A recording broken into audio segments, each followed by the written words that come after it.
for us. So ito yung celebration natin sa lahat ng hard work, dedication, and of course yung mga sacrifices na binigay natin for this 2024. So alam kong hindi naging madali, sobrang dami nating challenges, we face. Pero dahil sa inyong perseverance and passion, nandito tayo ngayon.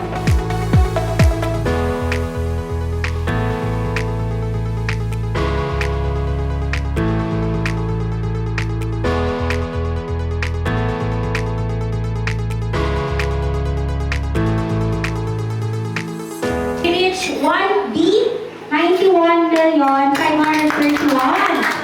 Congratulations! So this award given this January of 2025 at Aja Elite today at Muntinlupa. Congratulations sa mga top awardees sa bumubuo ng Team Aja. Sabi nga dun sa sa cup nyo from last December, moving forward. So dapat, let's all move forward this 2025.